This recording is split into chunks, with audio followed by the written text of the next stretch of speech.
Hello friends, मेरा नाम संस्कार अग्रवाल। मैं आप सभी का ज्योतिष संस्कार चैनल में बहुत बहुत स्वागत करता हूं। फ्रेंड्स, आपने जैसा कि टॉपिक पढ़ लिया होगा, आज हम किसके बारे में बात करेंगे, वो होगा हाउस सिग्निफिकेटर।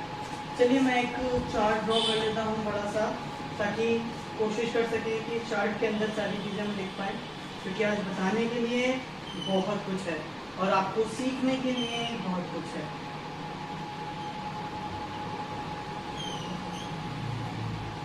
ठीक है जी, देखिए यहाँ पर मैंने कुंडली के 12 भाव बना दिए हैं। आज हम जो पढ़ेंगे ना, वो होगा हमारे रिलेटिव्स को हम कैसे देखते हैं इन 12 भावों से। हाउस नंबर, भाव नंबर 1, भाव नंबर 2, 3, 4, 5, 6, 7, 8, 9, 10, 11, 12। देखिए फ्रेंड्स, ये हमारे टोटल 12 भाव हैं, 12 हाउसेस हैं। अब हम ये समझेंगे कि इन 12 हाउसेस से हम अपने रिलेटिव्स को कैसे देखते हैं। ठीक है फ्रेंड्स, लेकिन उससे पहले ना मैं आपको एक golden rule, actually 2 golden rule हैं, पर मैं फिलहाल आपको एक गोल्डन रूल बताना चाहूंगा। दूसरा गोल्डन रूल हम जैसे जैसे अभी आगे बढ़ेंगे तब समझेंगे। तो गोल्डन रूल ये है केपी एस्ट्रोलॉजी का कि हर घर से 12वां घर उस पर्टिकुलर घर के रिजल्ट को नेगेट यानी कि नो करता है। 12th हाउस मतलब हर घर से 12वां घर उसके रिजल्ट को नेगेट करता है, मतलब कि नेगेशन देता है। फॉर एग्जाम्पल, अगर हम पहला घर, मान लीजिए पहला घर किसी पर्टिकुलर चीज को यस बोल रहा है, तो उससे 12वां यानी कि 1, 2, 3, 4, 5, 6, 7, 8, 9, 10, 11, 12 यानी कि इससे 12वां इसको नो बोलेगा इस इवेंट को। ठीक है जी, तो हर एक घर से उसका 12वां घर। अब जैसे कि हमने यहाँ पर देखा 12वां घर कौन सा होता है, तो आपको बिल्कुल सिंपल के लिए बता देते हैं, हर घर से पीछे वाला घर। यानी कि अगर हम थर्ड हाउस की बात कर रहे हैं, थर्ड हाउस किसी चीज के लिए यस बोल रहा है, तो वहीं पर जो उससे 12वां होगा यानी कि उससे जस्ट पीछे वाला, तो उसको उस इवेंट को वो नो बोलेगा। और जो इवेंट के लिए सेकेंड हाउस यस बोल रहा है, उस इवेंट के लिए जस्ट उससे पीछे वाला यानी कि नंबर 1 यानी उससे 12वां उसको नो बोलेगा। तो ये गोल्डन रूल है और ये आप याद कर लीजिएगा, क्योंकि आपको बहुत हेल्पिंग करने वाला है केपी एस्ट्रोलॉजी में। ठीक है जी, चलिए अब हम देखेंगे हमारे रिलेशन कैसे देखे जाते हैं केपी एस्ट्रोलॉजी में। चलिए शुरू करते हैं। फर्स्ट हाउस होता है नेटिव खुद। ठीक है जी, ये हमारा नेटिव का खुद का घर होता है, जहाँ पे आप होते हैं, जहाँ से नेटिव देखा जाता है। ठीक है जी, तो हर किसी के लिए जो पहला भाव होगा कुंडली का वो नेटिव खुद होगा, यानी मेरे हॉरोस्कोप में ये मैं हूँ और आपके हॉरोस्कोप में ये आप हैं। चलिए आगे बढ़ते हैं। आगे बढ़ के हम देखते हैं जो सेकंड हाउस है, सेकंड हाउस से हमें क्या देखने को मिलता है। सेकंड हाउस में देखने को मिलता है फैमिली। वो फैमिली जिसमें सिर्फ माँ बाप बच्चे और आपकी माँ बाप बच्चे बीवी वगैरह ये सब चीजें, यानी कि एक शॉर्ट फैमिली, हम दो हमारे दो, छोटी फैमिली, हैप्पी फैमिली। तो सेकंड हाउस से हम फैमिली देखते हैं। अब फैमिली तो सेकंड हाउस से दिख गई, पर जरूरी नहीं है कि वो हैप्पी फैमिली ही हो। ठीक है, प्रॉब्लम्स क्योंकि हर किसी के साथ होती हैं। ठीक है ना, तो सेकंड हाउस से आप ये समझेंगे कि second house is for family. ठीक है जी, अब आते हैं हम थर्ड हाउस पे। जो हमारा थर्ड हाउस होता है वो हमें यंगर सिबलिंग्स को दर्शाता है। ठीक है जी, थर्ड हाउस हमारा यंगर सिबलिंग्स को दर्शाता है। अब क्योंकि थर्ड हाउस हमारा यंगर सिबलिंग्स को दर्शाता है, तो मैं आपको एक और गोल्डन रूल बता देता हूँ। ये रूल हर जगह एप्लीकेबल नहीं है, ये कुछ जगह एप्लीकेबल है और मैं आपको बताऊंगा। हर घर से तीसरा घर अपने रिजल्ट को मल्टीप्लाई करता है, यानी कि हर घर से जो थर्ड हाउस होगा उसके रिजल्ट मल्टीप्लाई हो जाएंगे। यानी कि मल्टीप्लाई से हमारा मतलब है कि उसके घर को बढ़ा देगा। For example, first house native का खुद होता है। अब नेटिव से थर्ड यानी कि 1, 2, 3 नेटिव के यंगर सिबलिंग्स यानी छोटे भाई बहन, तो सीधी सी बात है यहाँ पर क्या नेटिव का मल्टीपल नहीं हुआ उसका यंगर सिबलिंग, बिल्कुल ठीक। तो इसी वजह से हमने थर्ड हाउस को देखा कि 1, 2, 3 नेटिव ये आप खुद हैं और आपसे 3 आपका मल्टीपल रिजल्ट यानी कि आपके यंगर सिबलिंग। ऐसे ही हमारा जो 11th हाउस है वो हमें एल्डर सिबलिंग्स दर्शाता है।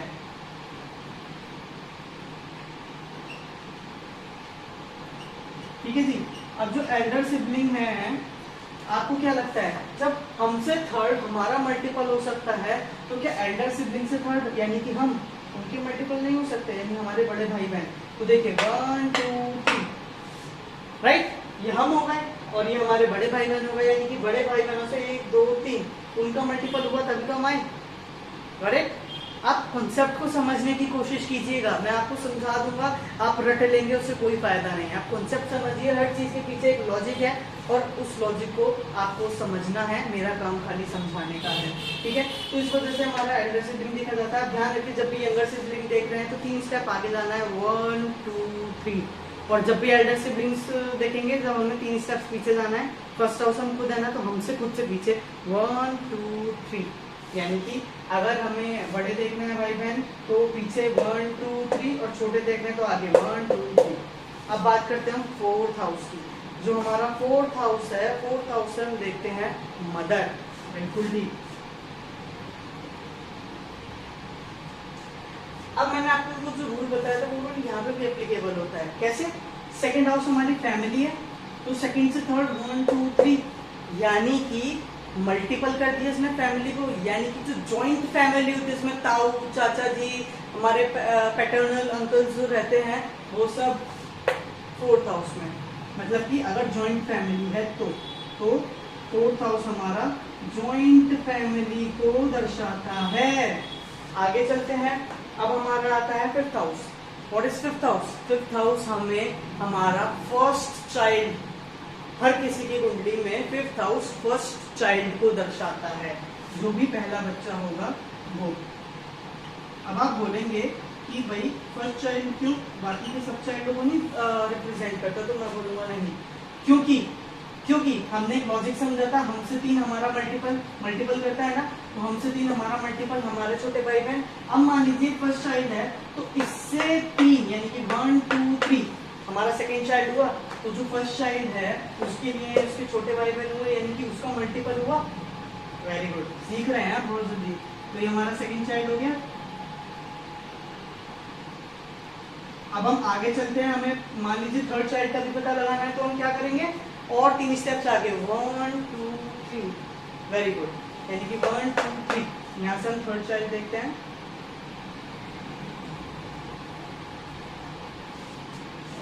देखिए आप थोड़ा ना मेरी राइटिंग इग्नोर कीजिएगा, मुझे पता है थोड़ा आपको राइटिंग समझने में दिक्कत होगी, तो ऐसे ही हम कैरी फॉरवर्ड करते चले जाते हैं। चलिए बताइए 4th चाइल्ड हम कहाँ से देखेंगे?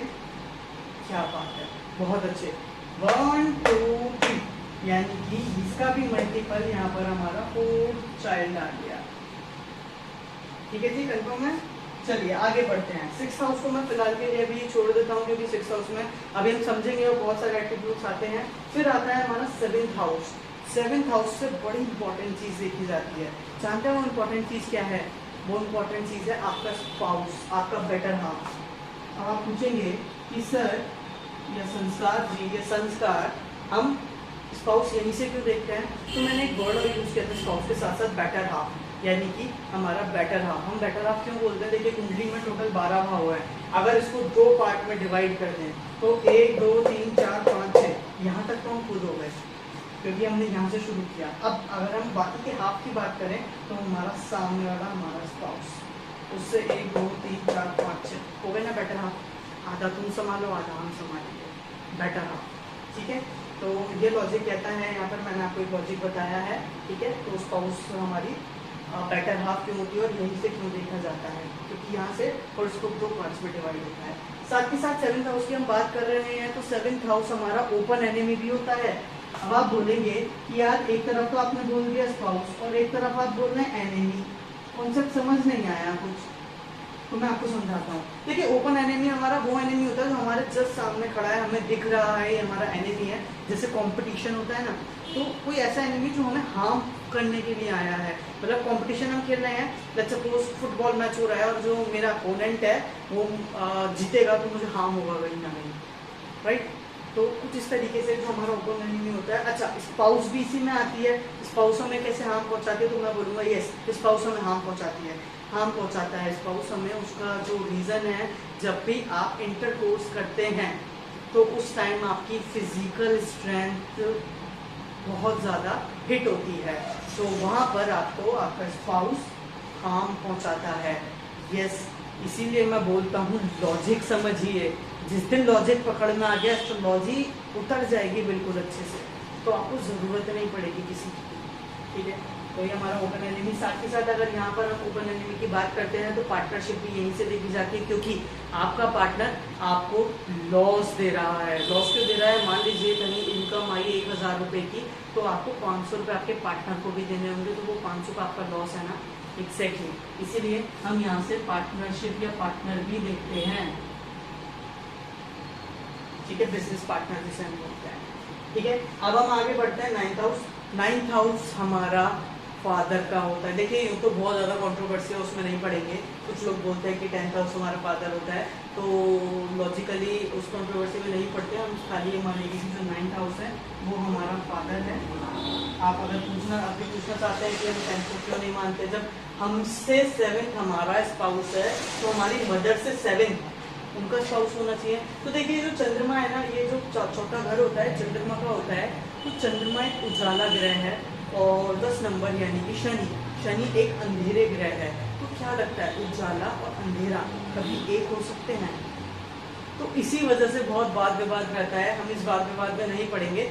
मैं बस ये मानता हूँ, मेरे लिए जो साइंस काम करता है वो 9th हाउस से फादर के रिजल्ट्स मुझे ज़्यादा अच्छे मिले हैं। बाकी आपके ऊपर, आप जो मानना चाहें। ठीक है, मैं लेकिन आपको यही सिखाऊंगा कि 9th हाउस फादर है। ठीक है, अब हम आगे चलते हैं। 9th हाउस हमारा फादर हो गया, हमने आपको बता दिया। फिर अब थोड़ा ट्रिकी पार्ट स्टार्ट होता है। अब मान लीजिए कि मुझे पता लगाना है कि सबसे पहले ना हम पैटर्नल अंकल्स की बात करेंगे, फादर की साइड के रिलेशन के। और चलिए मैं आपसे पूछता हूँ कि आप मुझे बताइए कि अगर आपको अपने ताऊजी के बारे में जानना है तो आप कहाँ से देखेंगे? वेरी गुड, ताऊजी मतलब बड़े भाई। ठीक है, जब हमसे 3 पीछे हमारे बड़े भाई हैं, तो क्या फादर से 3 पीछे उनके बड़े भाई नहीं होंगे? बड़े भाई बहन वॉटेवर, बिल्कुल होंगे। तो यहाँ पर अगर मैं बात करूँ तो हम ताऊजी भी यहाँ से ही देखते हैं। अच्छा, एक चीज ध्यान रखिएगा, पजल मत होइएगा ये सोच के कि एक ही घर में इतनी सारी चीजें आ रही है। नहीं, ऐसा कुछ नहीं है। देखिए, टोटल भाव 12 है और रिश्ते बहुत ज्यादा। ठीक है, तो आप थक जाएंगे अगर बताने शुरू कर देते हैं रिश्ते। तो इसी वजह से ना कि कोई भी हाउस कॉमन हो सकता है, तो फंबल मत होइएगा, यानी कंफ्यूज मत होइएगा उस चीज में। एक ही हाउस काफी सारे रिश्ते दिखाता है। ठीक है, मैं सकता हूँ जी। अगर मैं बात करूँ, मुझे चाचा जी के बारे में जानना है। अब आप कैसे बताएंगे? जब हमसे 3 हमारे छोटे भाई बहन हैं, तो क्या हमारे फादर से 3 कदम आगे 1 2 3 उनके छोटे भाई बहन होंगे या नहीं? वेरी गुड, चाचा जी। अच्छा, चलिए, मुझे चाचा जी तो पता चल गया, लेकिन मुझे जानना है चाची के बारे में। जब हमसे 7th हमारा स्पाउस, तो हमारे चाचा जी से 7th यानी 1 2 3 4 5 6 7 उनका स्पाउस होगा या नहीं होगा? वेरी गुड, यानी कि हमारी चाची जी। अच्छा, मैं आपको एक चीज बताना भूल गया, जो हमारा फर्स्ट चाइल्ड होता है, ये फर्स्ट चाइल्ड ही यहाँ से क्यों देखा जाता है? देखिए, 5th हाउस होता है हमारा नेचुरल प्रोडक्टिविटी का, मतलब कि कोई ऐसी प्रोडक्टिविटी जो नेचुरली हो रही है। तो जो बच्चा होता है ना, वो नेचुरल प्रोडक्टिविटी को जो फीमेल कंसीव करती है, वो एक नेचुरल तरीके से कंसीव करती है। ठीक है, तो दिस इज द रीजन हम नेचुरल प्रोडक्टिविटी 5th हाउस से देखते हैं। आगे हम समझेंगे कि हर एक हाउस हम क्या चीज देखते हैं, तो आपको ये चीज और भी क्लियर होगी कि why 4th is mother, why 7th is spouse and why 9th is father. ठीक है, एक लॉजिक और है, जो 9th हाउस है ना, 9th हाउस हमारा धर्म का होता है, और धर्म हमें हमारे पिता से मिलता है, इसीलिए 9th को फादर कंसिडर करते हैं।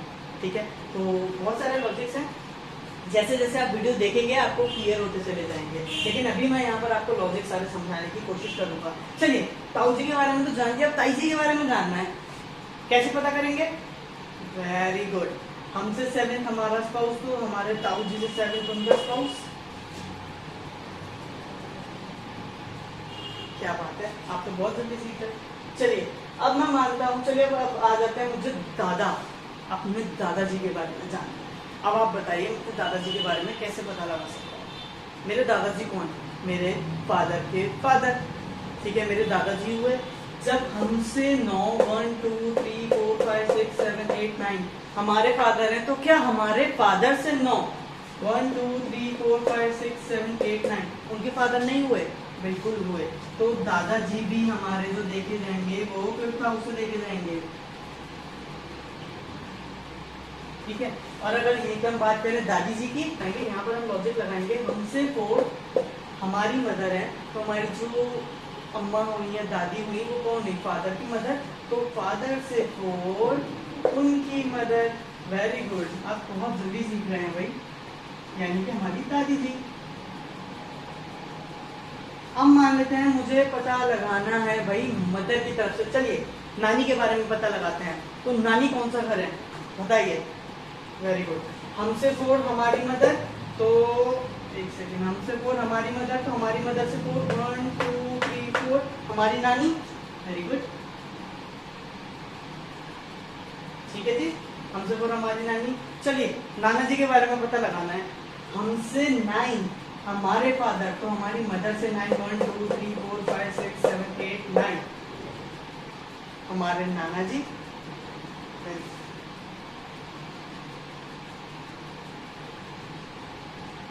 ठीक है, अब मान लीजिए मुझे पता लगाना है मेरे मामा, छोटे मामा के बारे में। हमसे 3 1 2 3 हमारे यंगर सिबलिंग्स, तो क्या हमारी मदर से 3 1 2 3 उनके यंगर सिबलिंग्स नहीं होंगे? वेरी गुड, ठीक है जी। अब मुझे मामी के बारे में पता लगाना है, तो फिर मैं क्या करूँगा? 1 हमारे से 7 हमारे स्पाउस, मामा से 7 1 2 3 4 5 6 7 उनकी स्पाउस, यानी कि हमारी मामी, ठीक है। तो कुछ इस तरीके से ये हमारे रिश्ते चलते हैं। देखिए अब मैं आपको बता देता हूँ, अगर हम कजन्स की बात करते हैं तो हमने, आप उस चीज़ के लिए ज़्यादा टेंशन मत लीजिएगा, जितने भी हमारे कजन्स हैं या जितने भी हमारे नेबर्स हैं वो सब हम थर्ड हाउस से देखते हैं, ठीक है जी। जो भी हमारे कजन्स होंगे या जो भी हमारे नेबर होंगे वो हम थर्ड हाउस से देखेंगे। यहाँ पे नेबर की स्पेलिंग गलत है तो वो आप देख लीजिएगा, जो भी हो बाद में आप मुझे कमेंट सेक्शन में मत लिखिएगा, ठीक है। तो कजन्स और नेबर हमारे थर्ड हाउस से देखे जाते हैं। उसके बाद और हम देखिए 10th हाउस, 10th हाउस को भी थोड़ा इम्पोर्टेंट है। 10th हाउस हमारा बॉस है। हम, हमारा जो 10th हाउस है ना, जो काल पुरुष की कुंडली होती है, मतलब काल पुरुष की कुंडली बोले तो वो कुंडली जो एक कुंडली जो 1 नंबर राशि से शुरू होती है, ठीक है। तो वो हम बाद में डिस्कस करेंगे। तो उसमें जो 10 नंबर जो साइन होता है ना, वो हमारा कर्म का होता है, ऐसा एरिया जहाँ पर हम काम करते हैं, ठीक है। तो जो 10th हाउस होता है, अगर हम कहीं पे काम कर रहे हैं तो हम किसी बॉस के अंडर काम कर रहे हैं ना, वेरी गुड, 10th हमारा बॉस भी होता है। 10th हाउस हमारा, जब बॉस की बात हो रही है तो यानी कि हम सबका बॉस कौन है? एक तो बॉस होता है जिसके लिए हम काम कर रहे हैं, ठीक है, लेकिन एक बॉस हमारा जो है वो गवर्नमेंट, जो हम सबको रूल कर रही है। गवर्नमेंट के बारे में अगर कुछ जानना है तो भी हम 10th हाउस को पकड़ेंगे, ठीक है जी। फिर हम बात करते हैं, अब यहाँ पर बात करें हम इसमें रिलेशन की, तो जो कस्टमर होता है ना आपका, जो आपसे डेली सेल परचेज करता है, डेली आपके प्रोडक्ट कंज्यूम करता है, वो कस्टमर आपका 7th हाउस से देखा जाता है। मैं इसको रखकर देता हूँ, आपके जो कंज्यूमर है, आपका जो कस्टमर है, जो आपको, जिससे आप डेली इंटरेक्ट करते हैं, डेली आप उससे डीलिंग करते हैं, आपके जस्ट सामने वाला ये आप है, और आपसे बिल्कुल सामने वाला यानी कि आपका कस्टमर, जिससे आप हाथ मिलाकर डेली डील करते हैं, उससे अपने प्रोडक्ट सेल करते हैं या व्हाटएवर जो भी आप करते हैं। तो ये हमारा कस्टमर भी है, कस्टमर हो गया, कंज्यूमर हो गया, ठीक है। अब अगर हम बात करें 7th हाउस की, तो 7th हाउस में हमारा बैंक रिलेशन भी आता है, ठीक है जी। क्योंकि मैंने आपको बताया था कि एक ओपन एनिमी है ये, तो बैंक में हमारे लिए ओपन एनिमी हो गया। क्यों भाई? हमारा पैसा लेता है, हमारा जो फाइनेंस है उसके पास रखा रहता है एक तरीके से, ठीक है ना। लॉस तो नहीं है ये, बट आप कंसिडर कर सकते हैं कि भाई एक तरीके से हमारा जितना भी पैसा बैंक के पास रखा है तो 7th हाउस से हमारा बैंक भी देखा जाता है। अब आप ये सोचिए, मैंने आपको एक रूल बताया था, हर घर से 12 उसकी रिजल्ट को नो करता है, निगेट करता है। अब देखिए ना यहाँ पर कितना आसान है। जब भी हम बात करते हैं ना लोन्स वगैरह की, तो यहाँ पर बैंकों का लॉस हो गया। यहाँ पर 7th हाउस बैंक है तो बैंक का लॉस, यानी कि अगर हमने लोन अप्लाई किया तो बैंक को अपना पैसा देना पड़ेगा ना। और अगर हमें लोन मिलता है तो उसके लिए कौन सा हाउस रिस्पॉन्सिबल होता है? 6th house. मैं सिर्फ आपको आइडिया दे रहा हूँ, ये हम आगे पढ़ेंगे, ठीक है। मैं मामा हटा देता हूँ यहाँ पर, तो पढ़ लेते हैं, क्योंकि 6th हाउस में भी बहुत अच्छी अच्छी चीज़ें आने वाली हैं। 6th हाउस में हमारा जितना भी डोमेस्टिक एनिमल है वो 6th हाउस से देखा जाता है। बहुत से क्वेश्चंस आते हैं कि भाई हमारी गाय हो गई है, काऊ, बफेलो, डॉग, जो भी हमारे डोमेस्टिक एनिमल्स हैं वो सब 6th हाउस में आते हैं, डोमेस्टिक एनिमल, ठीक है जी। तो ये जितने भी डोमेस्टिक एनिमल हैं ये सब 6th हाउस में आते हैं, ठीक है। साथ के साथ हमारी जो बोले तो 6th हाउस में इम्पोर्टेंट चीज़ है, यहाँ पर आप जॉब कर रहे थे, ठीक है, तो आपका बॉस था, तो आपके जितने भी कलीग्स हैं, मतलब आपसे बड़े भी हो सकते हैं एम्प्लॉयज़, या आपसे छोटे भी हो सकते हैं काम करने वाले, इन शॉर्ट आपके जितने भी कलीग्स हैं वो हम 6th हाउस से देखते हैं,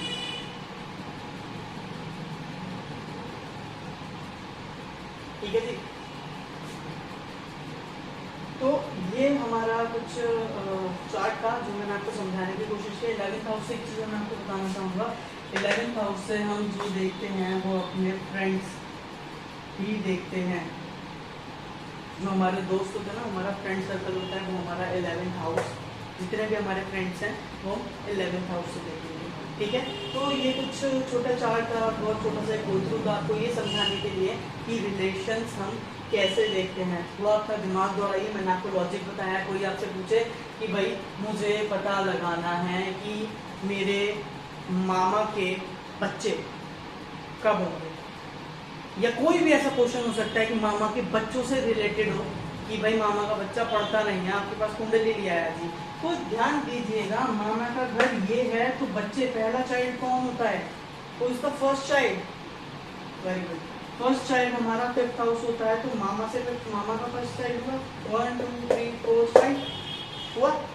यहाँ पर आप इस हाउस को नजर डालें, ठीक है। आई होप आप क्लियर हैं। बाकी मैं एक छोटी सी चीज़ आपको और बता देता हूँ, बड़ी इंटरेस्टिंग सी चीज़ है। अच्छा एक चीज़ और, हमारे जितने भी इन-लॉज होते हैं, देखिए हमसे सेकंड हमारी फैमिली, तो हमारे स्पाउस से सेकंड यानी कि हमारे इन-लॉज की फैमिली, तो यहाँ पे हमारे इन-लॉज यहाँ से भी देखे जाते हैं। लेकिन अगर हम पर्टिकुलर मैं इन-लॉज की फैमिली मतलब एक पूरी फैमिली की बात कर रहा हूँ, लेकिन पर्टिकुलर मदर इन लॉ की बात की जाए तो हमसे तो हमारी मदर, तो हमारे स्पाउस से 4 1 2 3 4 उनकी मदर हुई, यानी कि मदर इन लॉ, ठीक है जी। मदर इन लॉ ऐसे देखी जाएगी। अब मान लीजिए आपको you want to know about your मतलब आप जानना चाहते हैं अपने साले के बारे में, बड़ा साला है, बड़ा साली, बड़ी साली है, छोटा साला है, छोटी साली है, जिसके बारे में भी जानना चाहते हैं, अपना दिमाग दौड़ाइए और पता लगाइए, क्योंकि अब आप भी ये चीज़ कर सकते हैं। आई होप मैंने आपको इतना अच्छे से समझाया होगा कि आपको कोई क्वेरी नहीं बची होगी। क्वेरी बची भी है तो आइए कमेंट सेक्शन में, खाली बैठा हूँ मैं पूरे दिन ठीक है जी। चलिए अभी मैं आपको एक इंटरेस्टिंग चीज़ें जो बताने वाला था, जो आपके लिए इम्पोर्टेंट है, देखिए बहुत इम्पोर्टेंट चीज़ है। कई बार ऐसा होता है कि आपके पास ना कोई भी नेटिव, कोई भी जातक कुंडली लेकर आएगा और लाकर बोलेगा कि ये मेरे बेटे की कुंडली और मेरी इससे बिल्कुल नहीं बनती, या उसकी मुझसे बिल्कुल नहीं बनती। आपने कुंडली देखी, अब आप क्या होगा ना, देखिए हमारा हम फर्स्ट हाउस है नेटिव, और नेटिव का जो लॉस है ना एक्सपेंडिचर, क्योंकि नेटिव हम खुद है और हमारे से 12वां हमारा 12th हाउस हो गया ना, मैंने बताया था ना कि अपने रिजल्ट को नेगेट करता है, तो 12th हाउस हमारा एक्सपेंडिचर भी है, हमारा हिडन एनिमी भी है, जो हमें चुपचाप नुकसान पहुंचाता है, ठीक है जी। 12th हाउस से बहुत सारी चीज़ होती है, मैंने आपको 2 चीज़ें बताई, एक्सपेंडिचर है, हिडन एनिमी है, हमारा लॉसेस, हमारा आइसोलेशन के 12th हाउस है। तो क्या है कि मान लीजिए कोई नेटिव आपके पास आया कि भाई मेरे बच्चे की कुंडली है और ये बच्चा मेरे से बिल्कुल नहीं बनती इसकी, आपने कुंडली देखी तो आपको ऐसा एक कॉन्सेप्ट मिलेगा बड़ा इंटरेस्टिंग। फॉर एग्जाम्पल इसको हम चलिए एक्सप्लेन, मान लीजिए उस पर्टिकुलर बच्चे की कुंडली में मून की दशा चल रही है। दशा क्या होती है हम आगे समझेंगे, पूरा पैटर्न होता है मैप, मैप क्या होता है समझेंगे हम आगे। फिलहाल के लिए आप समझिए कि किसी पर्टिकुलर जो क्वेरी लेके आया है उसकी कुंडली में मून की दशा चल रही है और मून जो नंबर्स दे रहा है, देखिए 9th फादर है तो 9 से 12 क्या हुआ, 1 2 3 4 5 6 7 8 9 10 11 12 8 हाउस हुआ, 8 हाउस यानी कि जस्ट इससे पीछे वाला, मैंने बताया था ना बिल्कुल पीछे वाला घर होगा, ठीक है। तो 9 से पीछे वाला 8 हुआ, 8 को नेगेट करेगा नहीं करेगा, बिल्कुल ठीक, तो फादर को नेगेट करने का काम कर रहा है, वेरी गुड। तो मान लीजिए आपने जब देखा तो आपको ऐसा कॉम्बिनेशन जरूर मिलेगा, जब कोई ऐसी क्वेरी लेके आता है मेरी बच्चे से नहीं बनती है, उसकी कुंडली में ना तो पर्टिकुलर प्लैनेट 8 नंबर और 12 नंबर, 12 नंबर क्या है एक्सपेंडिचर, हमारा आइसोलेशन अकेलापन, ठीक है, हमारा हिडन एनिमी, ठीक है। तो आपको दिखेगा 8 और 12 का जोड़ होगा, कनेक्शन बन रहा होगा, वो पर्टिकुलर हाउस 8th हाउस से और 12th हाउस से कनेक्टेड होगा। तो इस पूरे तमाम पीरियड में ऐसे परसेंटेज में फादर से नहीं बनेगी। फॉर एग्जाम्पल क्वेरी आती है कि भाई ऐसे कि ये बेटा है मेरा, इसकी मदर से नहीं बनती, तब आप क्या देखेंगे, देखेंगे कि मदर को कौन सा हाउस नेगेट करता है, उससे पीछे वाला जस्ट यानी कि 12th हाउस, मैसन काउंट करेंगे 1 2 3 4 5 6 7 8 9 10 11 12, तो यहाँ पे 12th हाउस ही हो गया ना। तो आप देखेंगे यहाँ पे जो कॉम्बिनेशन बन रहा होगा वो बन रहा होगा 3 12 का, ठीक है। ऐसे ही मान लीजिए नेटिव आपके पास क्वेरी लेके आता है कि मेरी स्पाउस से बनती नहीं है, तो जो पर्टिकुलर कोई भी प्लैनेट अगर, अब मुझे आप बताएंगे कि ये स्पाउस का घर है, उसको नेगेट कौन सा हाउस करता है, वेरी गुड, इसको नेगेट करेगा इससे 12वां, यानी कि यहाँ से काउंट करें 1 2 3 4 5 6 7 8 9 10 11 12, यानी कि इससे जस्ट पीछे वाला घर इसको नेगेट करता है। तो अगर 6 नंबर स्क्रिप्ट में यानी कि मून 6th हाउस से कनेक्ट होगा, साथ के साथ 12th हाउस से, the house of loss expenditure, इससे भी कनेक्ट हुआ, तो इस पूरे दशा पीरियड में इस पर्टिकुलर बच्चे की, मान लीजिए ये दशा पीरियड चल रही है और 6 12 से कनेक्ट है, तो अपनी स्पाउस से कभी नहीं बनेगी। ऐसे अगर 3 12 है तो मदर से कभी नहीं बनेगी इस पूरी टाइम पीरियड में, और अगर 8 12 है तो अपने फादर से नहीं बनेगी। अब जितने भी आप हैं ना, चलिए अभी मैं नेक्स्ट इसका पहले हाउस सिग्निफिकेटर के लेक्चर्स कंप्लीट हो जाए एक बार, तो फिर मैं आपको बताऊंगा कि हम ये चीज़ कैसे चेक करते हैं 8 12 से कनेक्ट है या कोई भी नंबर से कनेक्ट है या नहीं। देन यू विल आइडेंटिफाई, अगर आपकी फादर से नहीं बनती तो उसका reason you will identify. I hope आपको ये लेक्चर समझ में आया, और नहीं समझ में आता तो आप मुझे इनबॉक्स कर सकते हैं, कमेंट कर सकते हैं, मैं आपको व्हाट्सएप का लिंक इस वीडियो के साथ शेयर करूंगा, तो आप मुझे कभी भी क्वेरी के बारे में पूछ सकते हैं। Thank you so much friends, video अच्छी लगी हो तो लाइक करिएगा, और कोई भी खामियां कमियां हो तो मुझे कमेंट में ज़रूर बताइएगा, मैं कोशिश करूँगा आगे से वो कमी मेरे द्वारा ना हो। Thank you so much.